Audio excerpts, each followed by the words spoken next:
অন্তর্বর্তী সরকারের আমলে বিচার বহির্ভূত হত্যাকাণ্ডের ঘটনায় হতাশা প্রকাশ করেছেন বিএনপির সিনিয়র যুগ্ম মহাসচিব রুহুল কবির রিজভী।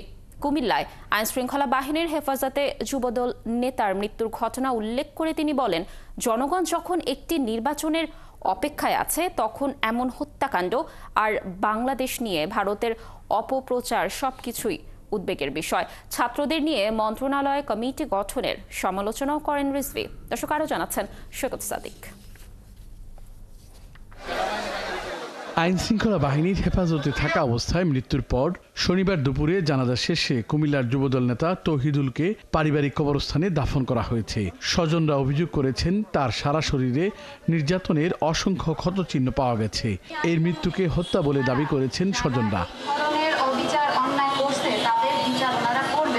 সকালে নয়াপল্টনে এক আলোচনা সভায় আইনশৃঙ্খলা বাহিনীর হেফাজতে যুবদল নেতা তৌহিদের মৃত্যুর ঘটনায় অন্তর্বর্তী সরকারের সমালোচনা করেন বিএনপির সিনিয়র যুগ্ম মহাসচিব রুহুল কবির রিজভী।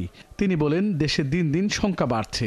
ডক্টর ইউনূস নির্বাচিত সরকার না হলেও সমস্ত রাজনৈতিক দলের সমর্থিত সরকার, অর্থাৎ জনগণের সমর্থন আছে, কিন্তু সেই সরকারে আবার হাসিনার আমলের পুনরাবৃত্তি হবে।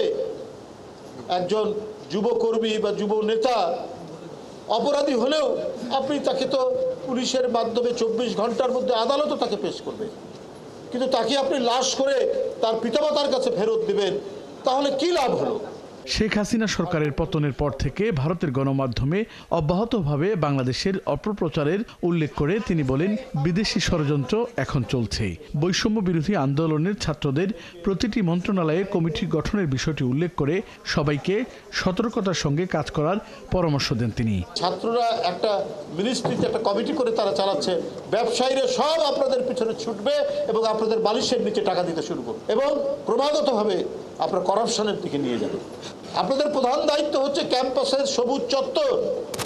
সেই সবুজ চত্বরে আপনারা চিৎকার করে বলুন যে শেখ হাসিনার মতো যাতে আর কখনোই কোনো ফ্যাসিবাদের উত্থান না ঘটে। এদিকে প্রেস ক্লাবে আরেক আলোচনা সভায় বিএনপির স্থায়ী কমিটির সদস্য সেলিমা রহমান বলেন, রাজনৈতিক দল করার এখতিয়ার সবারই আছে, কিন্তু সরকারের আনুকূল্যে কোনো কিংস পার্টি বিএনপি মেনে নেবে না। দল করবেন, ক্ষমতায় আসবেন, কোনো আপত্তি নেই। কিংস পার্টি তা আমরা হতে দেব না। আপনারা ছেড়ে দেন, উপদেষ্টা পদ ছেড়ে দিয়ে আপনারা জনগণের সাথে কাজ করেন। দলের ভারপ্রাপ্ত চেয়ারম্যান তারেক রহমানের নেতৃত্বকে শক্তিশালী রাখতে দলের নেতাকর্মীদের ঐক্যবদ্ধ থাকার আহ্বান জানান তারা। সৈকত সাদিক, ৭১, ঢাকা।